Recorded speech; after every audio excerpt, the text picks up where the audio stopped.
Hello, everybody, and welcome to Wrestling Sheet Radio's SmackDown recap. For those of you who are watching on YouTube, yes, you don't have to adjust your computer screen, which it's not really a thing you can do. But we are in a different studio here today. They're filming Collider Live and some other interviews in the podcast room. So we got a little change of scenery here, Norman. But regardless, I'm excited to talk about this episode because I think they really kept things going in terms of just like kind of newsworthy moments, big things happening. Yeah, and it kicked off from the beginning.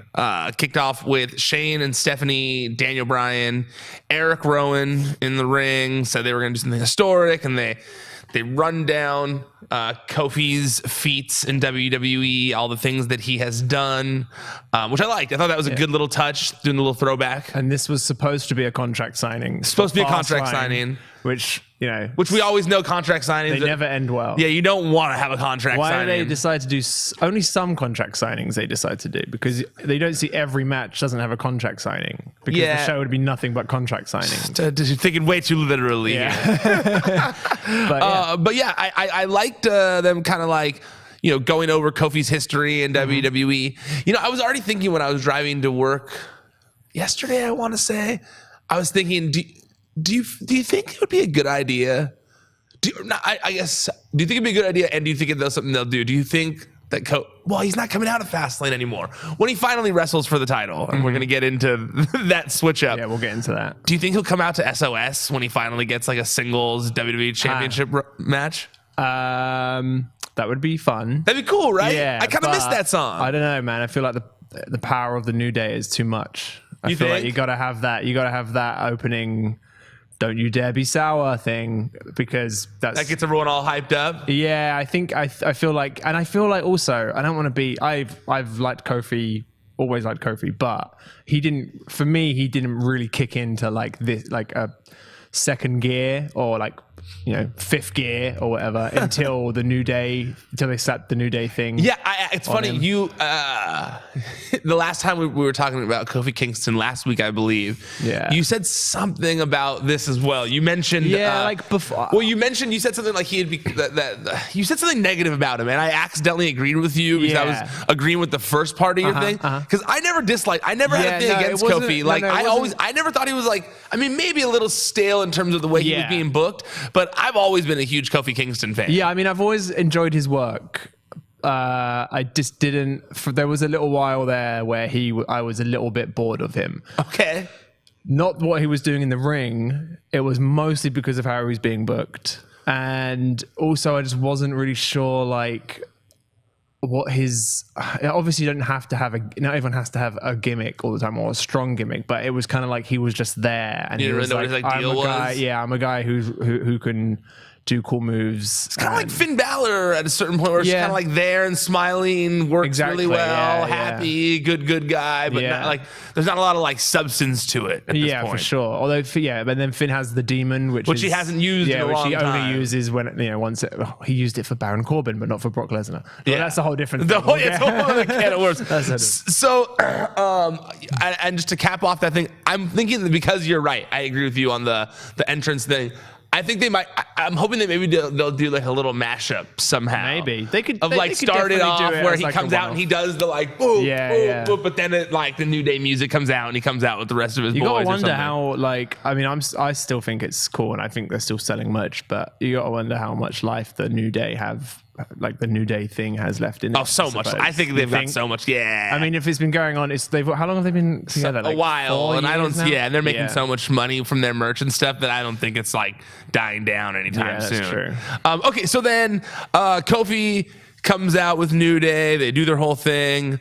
Kofi's greeting fans. Oh, I forgot to mention the most ridiculous part of the promo that Shane had beforehand when Shane was hyping up all of Kofi's accomplishments, and he said he was an 11-year overnight success. Yeah, which doesn't make any sense. Which makes no sense. And I like that you can see like when you rewatch it, Stephanie like when it registers what he said, she's like, maybe what he just say? Maybe on Neptune, overnight is 11 years or something like that. Maybe so. Yeah.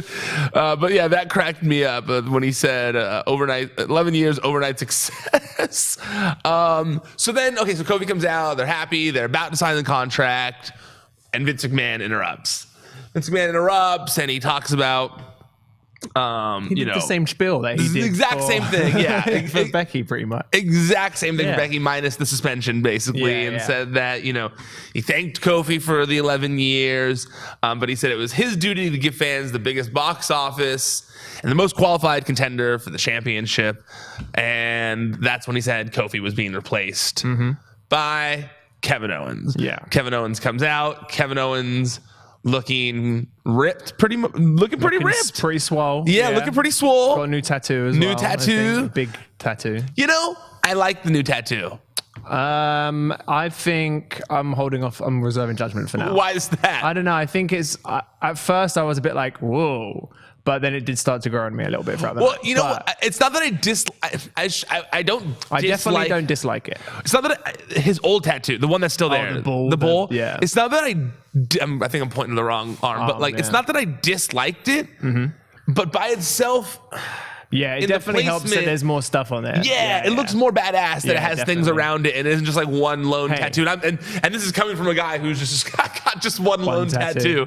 The more tattoos is always more badass. Yeah. That's the rule, okay? That is the rule. That really is the rule.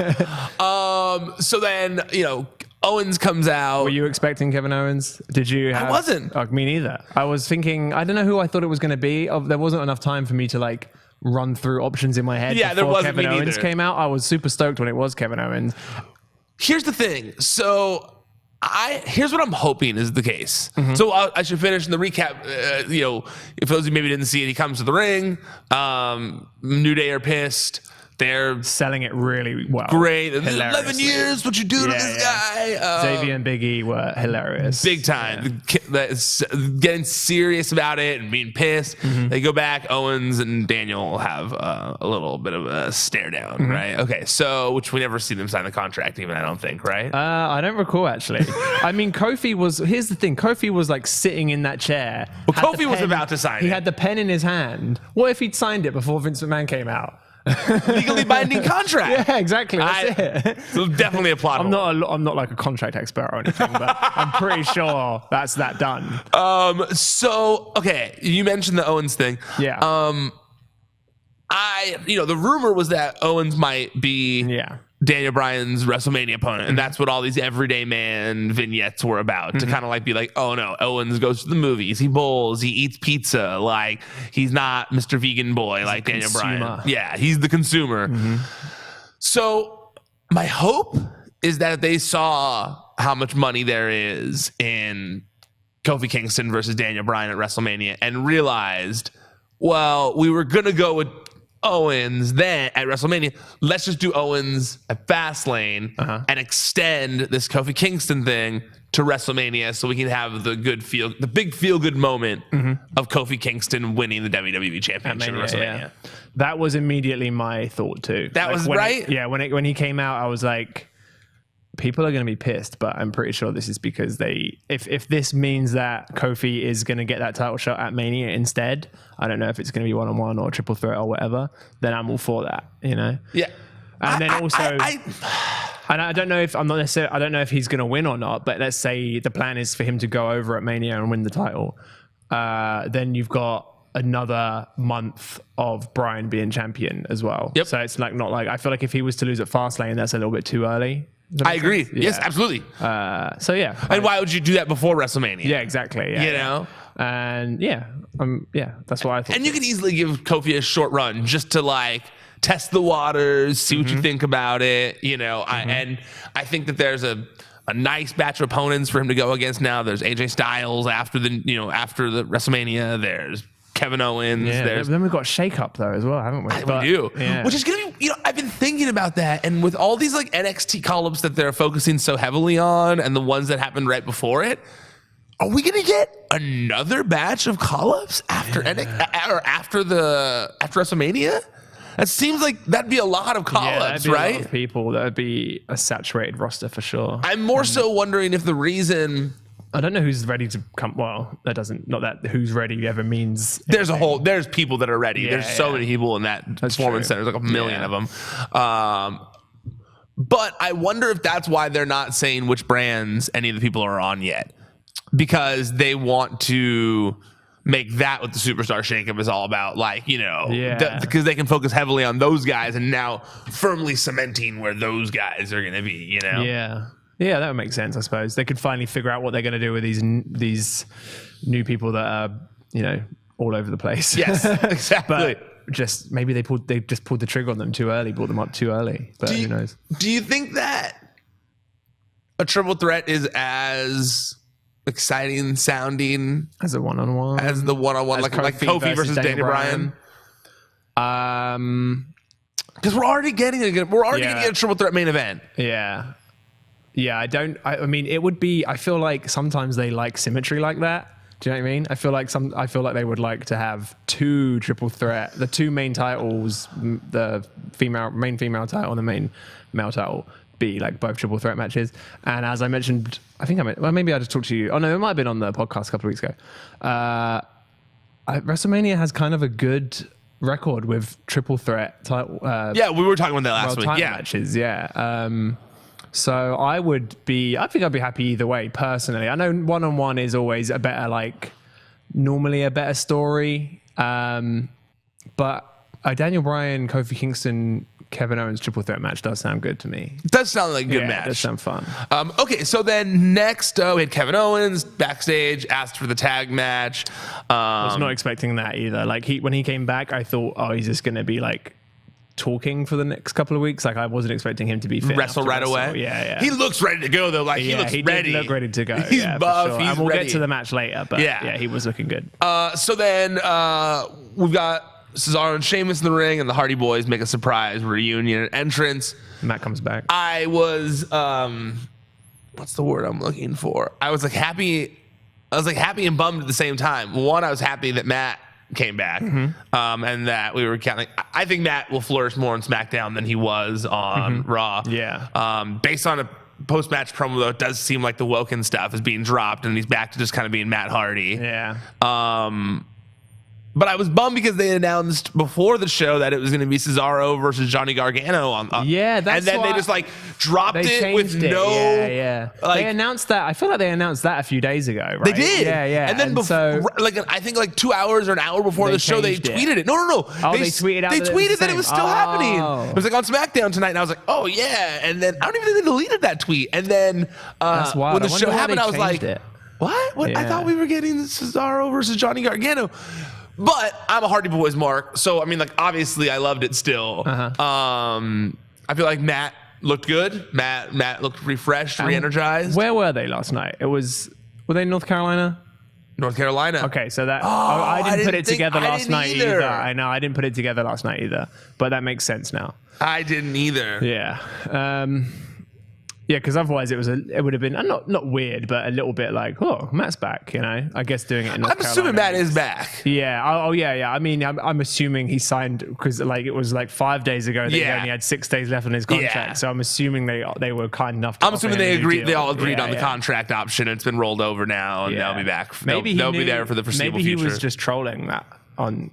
Or just helping with, push things along faster. Maybe. That's true, yeah. But do you think Matt looked good in there again? He looked good, and then in the ring he was, about the same as he was before he left, I'd say. Yeah, but he's looking... He looked pretty cut. Looked pretty shredded. Definitely, yeah. So then the Hardys celebrate. We see Alistair Black and Nakamura and Rusev backstage. Oh, also, what do you think about them, pairing the Hardy Boys back up and putting them in the tag division? Do you think that good call, bad call? That's a tough one. Were they doing better as singles? No, I think it's a good call. It's the Hardy Boys, man. You can't go wrong, I mean, I'm sure they'll get some singles runs here and there, until when they retire. But it's always good to see the Hardy Boys back. And I'm assuming we're going to get them in the tag title match of some sort at WrestleMania now. Yeah. The Hardy Boys, they're a good name to go up against tag champions like Usos versus Hardy Boys. Exactly, yeah. It's a pretty cool match. Yeah. Have we seen Possibly, I don't. Possibly, off the top of my head, I can't remember. Me neither. But I'm sure we probably have. But still, I think that'll be a good match. Okay, so then we had the segment with Lana talking to Ricochet and Alistair Black. Said they look like nothing special. That they weren't respected champions or veterans. Ricochet explained himself. Match set up for later. I mean, they do look like something special, though. They do. Yeah, she was very wrong. Yeah, I would kill to have abs like Ricochet. Get out of here, man. Yeah, exactly. Or to be tatted up like Alistair Black, to have like the guts to do that. Yeah, exactly. Man. I only got one, like I was saying. Okay, so then I love this. We had R-Truth come out. I liked how he said like he was like inspired by John Cena, his childhood hero or whatever. Yeah, that he wanted to be like John Cena. And he's older than John Cena. This was fun. This was really fun. That he was going to follow in his footsteps by bringing back the United States Open Challenge. Oh, yes, the Championship Open Challenge. Andrade starts to come out. Rey Mysterio runs out past him, hits him or whatever. Gets into the ring. Andrade runs in. R-Truth, being the kind man that he is, makes it a triple threat match. Yeah. At first, he was like, "What would John Cena do?" And Carmella's like, "Oh, he'd fight both of them." And then R-Truth was like, "Oh, no."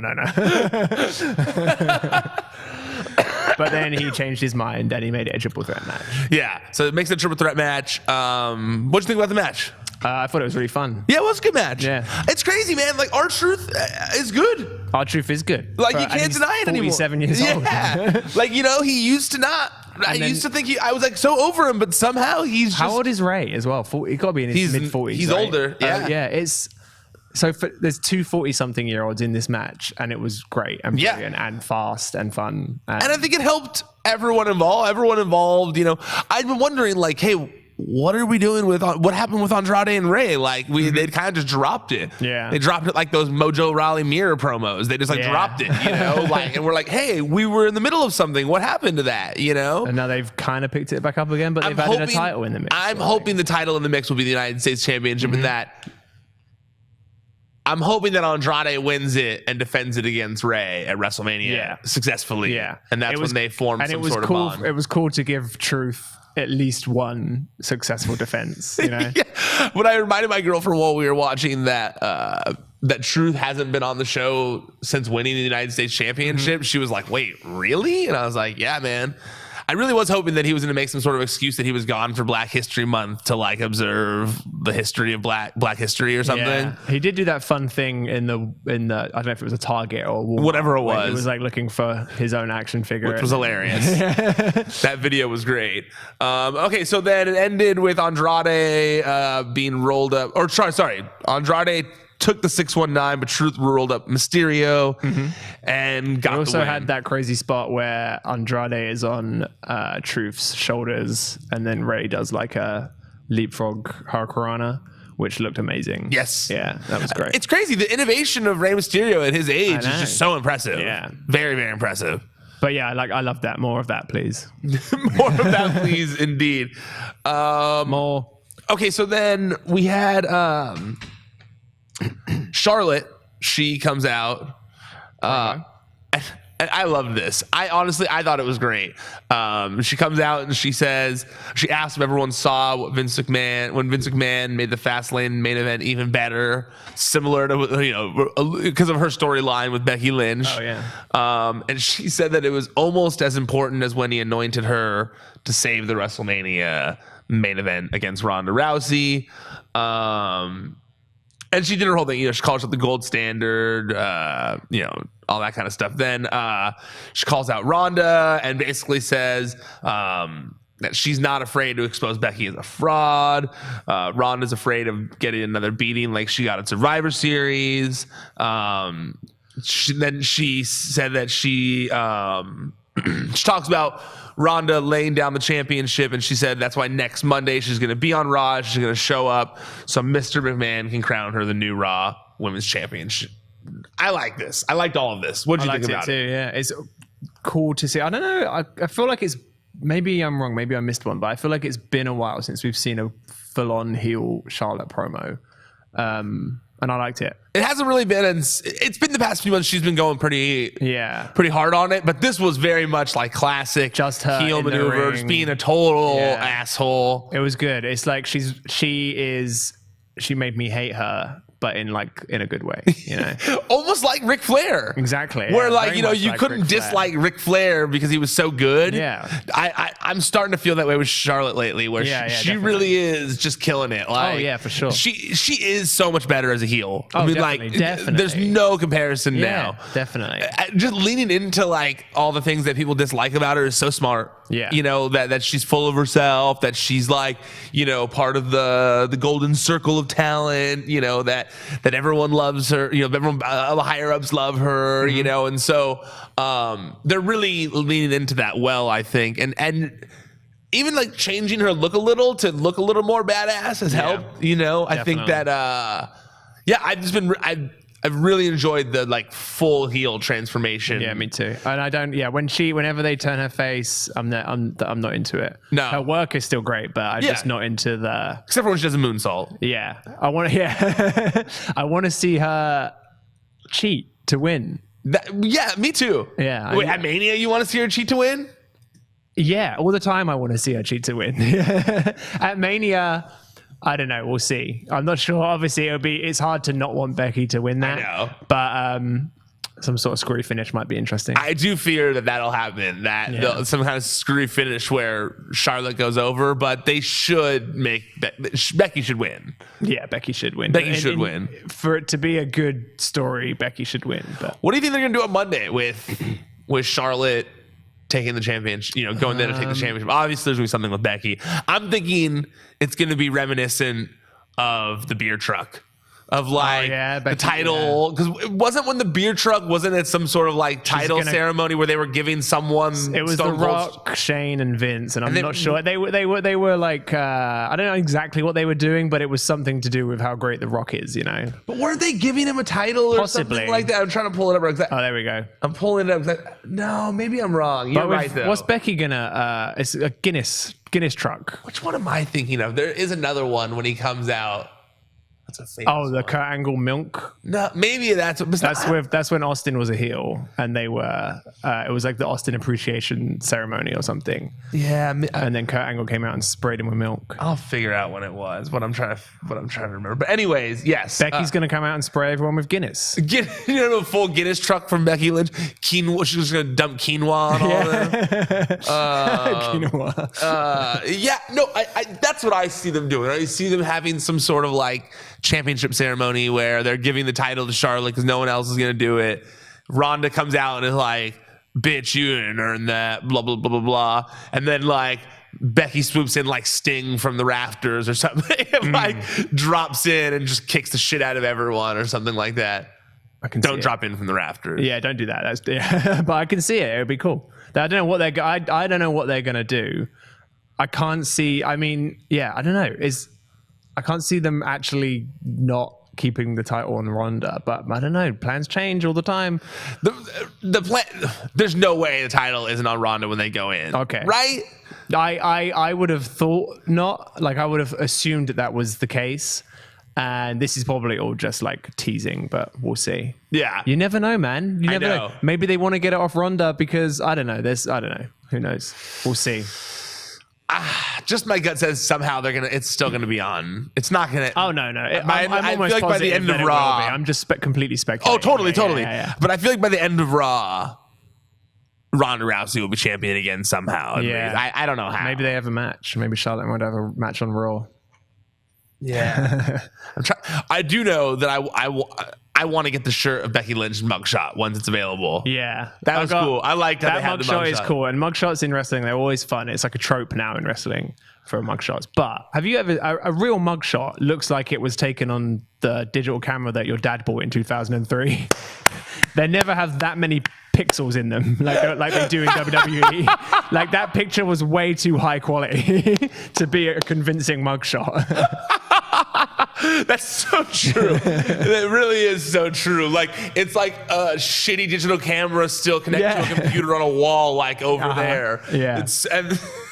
They should have just taken it on, like, they should have gone backstage and been like, who's got the oldest phone? Probably Pat Patterson or someone like that. Get one of the agents with the flip phone over here. And just taking it like that and then whack that on a t-shirt, lads. $30. They are selling it, I think, though. Oh, they are? I believe so. It? I could be wrong, but I remember WWE Shop tweeted out like... I saw WWE Shop tweeted saying like, let's have a look. Should we get this on a t-shirt or something like that? And I was thinking, well, duh. Let's see. Is it already there? It's got to be somewhere. Let's see. I'm clicking on Becky Lynch. No, not yet. It will. It will be. There's literally, I would guess by the end of the day, it'll be up there. If they're stupid if it's not. Oh, maybe it's on the custom page. Oh yeah, the custom things. Custom tees are the best. Yeah, because I don't want to disparage company on here, but that's the whole point of the podcast, isn't it? No, it's not. No. Just kidding. Their t-shirts can be very hit or miss. Very hit or miss. Especially for like a tall, skinny guy like myself, it's very hard to find ones that fit properly. I'm completely with you there. Yeah. It's very their shirts are the most hit or miss. But yeah, the custom page is good because you can choose different materials and all that. Yeah, you can like choose different materials, different colors. You can like mess with it. I like it. I like how Absolution still has a page here on the custom shirts. Well, I can't find it, but let the speculation begin. Oh, hey. No, I don't think they have it on a shirt yet, but they will. I guarantee they'll have it up very soon. Okay, so next we had Nakamura and Rusev versus Ricochet and Alistair Black. Great match. Aloe Black. Did I say Aloe Black? I need a dollar. Alistair Black. There we go. Maybe you didn't. Maybe I'm just hearing things. But yeah. So I thought it was a great match. It was good. It was really good. Again, like, not really sure, like, why they're a team, but they're such good workers that I guess it doesn't really matter. Agreed. Yeah. I think, obviously the random pairing doesn't make much sense, but they are shining with the time they're being given. Yeah. Correct me if I'm wrong. Did we once again not see DIY?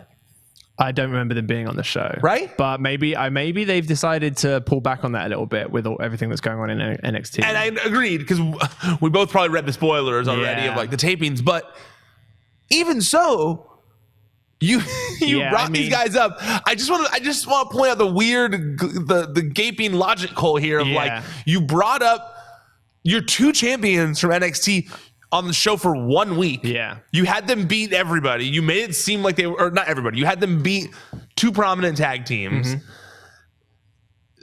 and you made it seem like it was a call up. Made it a big deal. And now it was a call-up considering they came up with Ricochet and Alistair Black, who have continued to be on the shows, but then no explanation on DIY whatsoever after they had them beat all these people last week. And here's the thing, even if they have changed plans because of what's happening on NXT, canonically... That was a really good word. Canonically, whatever's happening in NXT is only what's happening in the most recent episode that's aired on TV, right? Yes. So what's been recorded it's weeks from now doesn't matter canonically in WWE television. So you can still they can still be on SmackDown and Raw and have it not impact what's going on down in Full Sail. And I will say this much: there were things that happened on NXT after their debut that did not quite, like, not 100% add up. Like you could argue that it did, but like in my opinion, there were things done that like didn't fully add up. Like they showed Johnny Gargano like working out and Candace talking to him, and then like Ciampa coming up and like saying something to him like, "If you need my help," and then him being like, "I will never need your help." But then like they've been tagging on exactly. Raw that same week, so it was like kind of confusing. Yeah.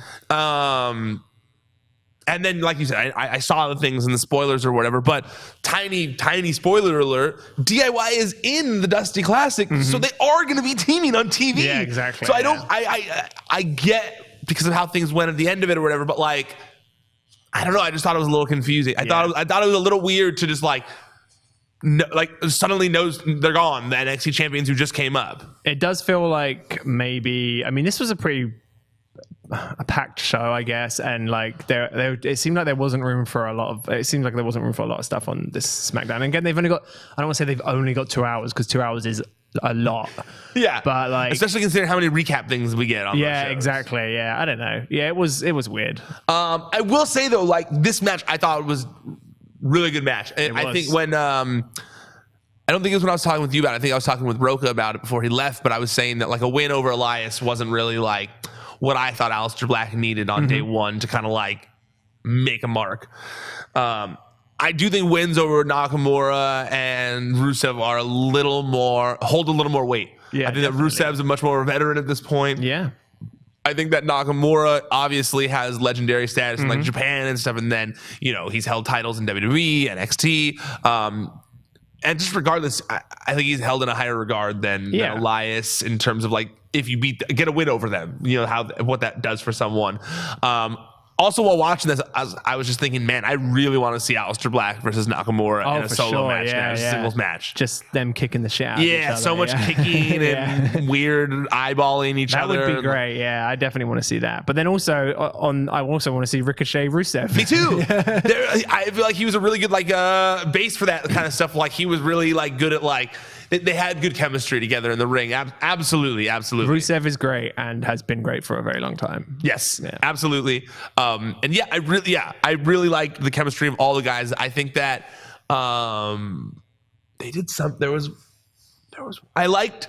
Oh, it was when Nakamura like went for a kick to Alistair Black, and Alistair Black did his like ducking sitting thing under to counter it. I was like, that looked really cool. I liked that. And also the black mask looked dope. The way just kind of like the finish of the match. I was like, oh man, black mask versus the Kinshasa. That's a good black mask is hard. I feel like to get. I don't want to say to get right, but it's because kicks as finishers are tough to execute.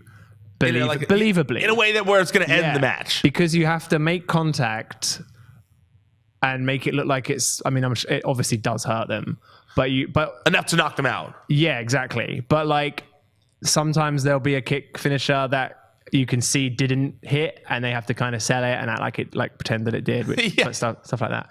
So for him to be making all these black masses look super good is no easy feat. No, it's impressive. He's gotten it over pretty well so far. I think I think it's going to be.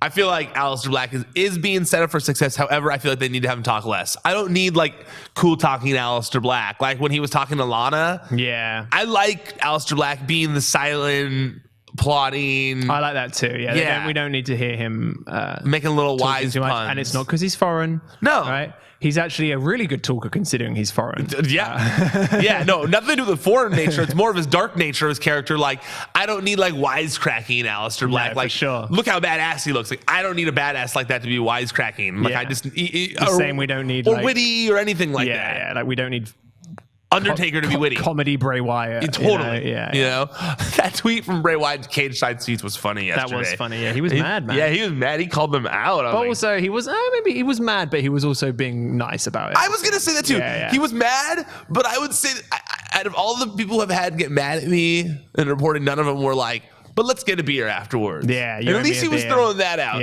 Like, and he said he's coming back soon, which I think is that. From what I've heard, he's just waiting. Okay. From what I've heard, he's just waiting for the word. Like there's nothing holding him back from making an appearance or anything like that. See you at Mania, Bray. Or after the shakeup. Win the Andre Battle Royale. I feel like he's going to be one of the ones we see in the shakeup. That's true, yeah. Okay, so then we have the promo with AJ Styles. Where he's talking about being in a slump. The backstage thing? The backstage thing. And then Randy Orton comes out and says, like, the house that AJ, what? And I like that. James, who runs the social media he does like the live tweeting for the show, he tweeted that part and he said, AJ Styles' first SmackDown match, 2016. Randy Orton's first SmackDown match, 2002.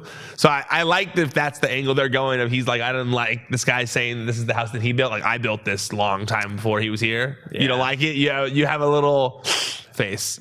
No, I do like it. But I was just thinking that to be pedantic, Randy Orton was on SmackDown.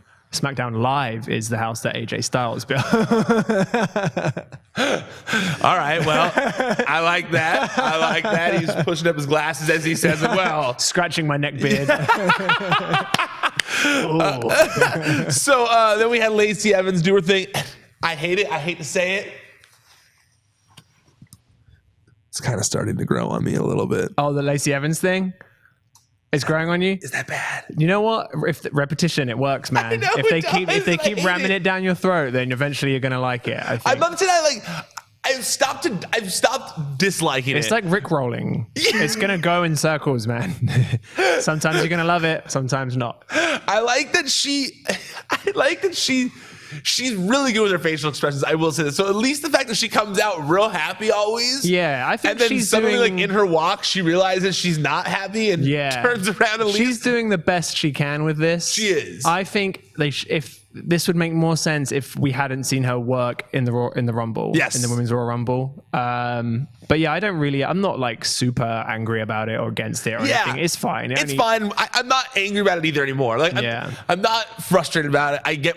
It's clear what they're doing. I didn't dislike when Emelina was doing it. The whole, when they were postponing Emelina, or when Natalie, or when Eva Marie wasn't showing up, all that kind of stuff. I like it. I get it. I'm into it. I'm entertained by the fact that she has basically like 1,000 vintage dresses. Like she literally has a different vintage outfit every time. She's like the Rey Mysterio of 50s pinup clothes. And those things aren't hard. Those things aren't easy to travel with. No, you can't just not at all. Those in hats, a suitcase is going to get all wrinkled. Yeah, or those hats. Yeah. How do you fit the hat? How do you pack up a hat like that in a little in a carry-on?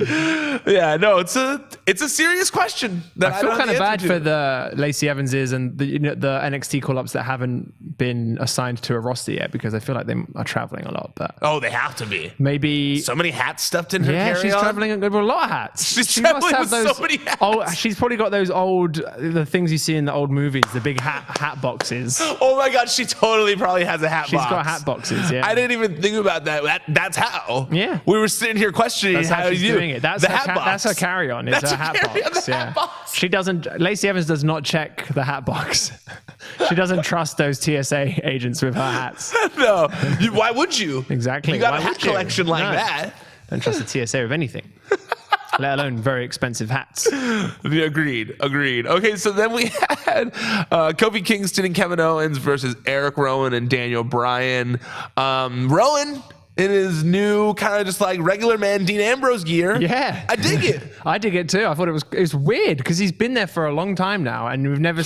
maybe he used to wrestle in boiler suits back in. Yeah, he had the like jumpsuits. Yeah, but then he had the like Bludgeon Brothers weird BDSM type gear. But this is like Ozfest Rowan. I'm liking this. This is definitely like he just got back from Ozfest. 100%. Yeah. I like it. It's cool. Yeah, it's the most intimidating he's ever been too. Yeah, I never was intimidated. I always thought like the jumpsuit thing made him look like he was a bit goofy. Yeah. Goofy for sure. So yeah, I like it. And this is his first match, right? This was was this the first time he's been in a competitive match since he got back? I think so. Okay. Right? I believe so. Yeah. Did well. Yeah. Honestly, looks all right. I never disliked Erick Rowan. I never disliked him. He was always the worst worker in like the Wyatt family, but but he was also the most green out of all those guys. Yeah, exactly. And he was never like bad. And Bray Wyatt grew up in wrestling. Yeah, Luke Harper was is an awesome wrestler who worked the indies for a long time. Yeah. Rowan was like a guy they got from like a reality show who like had a really good look. Yeah. Well, I think it was something like that. Actually, then Braun came along and he wasn't the worst worker in the Wyatt family. But now Braun's like much better. So I don't know. That's weird how that happened. Mm-hmm. But I like that Rowan's getting his own kind of like. Me too. I'm glad. His own little love. I honestly wasn't I didn't know what they were going to do with him before he came back. I assumed they were just going to bring the Bludgeon Brothers back at one point. And then I assumed that Harper, if they were going to bring either of them back, it would as a solo. I know he's not solo because he's with Daniel Bryan, but if they were going to bring either of them back, it would have been Harper. But I'm not mad that he's back. I'm not mad at what he's doing. I like it so far. Yeah, me too. Okay, so then we had the match went down. Good match. I think it was a good match in general. Match. I think Kevin Owens looked, considering he had double knee surgery, 4 or 5 months ago or something like that. That's mad. Yeah, he looked good. Yes, he looked really good. He really didn't look like he had missed a step at all. No, it was wild. And it was one of those snares where he looked like he truly had missed wrestling that whole time. Definitely, like he was. very focused on like getting in the ring again as quickly as possible. He looks physically like we said earlier, he looks swole. He looks in really good shape. His arms are huge. Yeah. Because obviously, I can't work out my legs. I'm just going to work out the shit out of my arms. He had to skip a bunch of leg days. Yeah. But, and then what? I feel like he had a couple, or at least one or two new moves in the repertoire. Well, I think the most noteworthy thing was the fact that he didn't pin Daniel Bryan with the pop-up powerbomb that had typically been his finisher. Instead, he won with the stunner this time, and it wasn't his like a springboard stunner. It wasn't like a springboard stunner, and it was just a straight up Stone Cold that was stunner. Interesting, because he did used to do that before, but he didn't win the match with it. It was never. It wasn't his finisher. Oh man, what do you think about that? What do you think about him switching from the pop-up powerbomb to the stunner? Is the stunner too sacred? That's literally what I was trying to compute in my brain. Like, I would love to see him use that as a finisher, but then I'm like, there's only one person that can do the stunner as a finisher. All it does is just like make it seem like one day Stone Cold is going to come in and stun you for using his finisher. That's for sure. But then here's another thing: if you're not going to use it as a finisher, maybe don't use it at all. Like, it should always be a finisher, right? Agreed. Yeah. I mean, that was Stone Cold's thing. I remember when Owens was using it, he went on his show and said, like, I don't care if people using it, but that should be a finisher. Yeah, like, that's a finish. Maybe that's why. Maybe he got the approval. Well, he tweeted after the show. And he said, like, hey, I finally figured out how to do it, Stone Cold, or something like that. That's good. I'm down. I'm cool with that. Did Stone Cold respond? If he's got Stone Cold's blessing, who are we to argue, you know? True. I mean, I'm definitely not going to argue with Stone Cold. Did he respond? Did Austin respond? No, I don't think so. He's not a big tweeter. Pictures of beer, if you like beer. Pictures of beer, old stuff he did back in the day, for sure. Stone Cold's the best, though. Yeah. Owens said... what did he say? He said, hey, Steve Austin, I finally figured it out. That was it. Yeah. I like that. Good match. Him and Kofi I'm going to go with Too chemistry. Sacred. You think it's Too Sacred? I'm going to go with Too Sacred. I feel like he'll probably stop doing it in a couple of weeks. We'll see. True. But I'm just feeling like the RKO is at least more like the diamond cutter, which isn't sacred. Yeah, because nobody gives a shit about DDP. Just kidding. But the Stone Cold Stunner is like, it would be like someone using the pedigree. Well, I guess Seth Rollins used the pedigree for a little bit. No, I don't. Maybe no moves are sacred. Maybe we're just dumb marks. Maybe that's a good ending right there. Maybe we are just. But this was a good match, and Kofi and KO had some good chemistry, considering they're not like actual tag partners. Yes. And the ending with the stare down between the two of them. Yeah, it was fun. It was good. It was. It was a good show. It wasn't perfect. There was still, but it was good. Agreed. All right, guys, I want to hear from you. If you're watching on YouTube, make sure you guys hit up the comments below. I want to know what you think. Did you think it was a good show? Do you think the stunner is sacred? Lots of questions we asked throughout this episode. I want to know what you guys have to say about them. And while you're here, make sure you like the page. Make sure you subscribe. Make sure you share if you liked this video. Helps us out a lot. Helps us keep the lights on here. So please make sure you guys do it.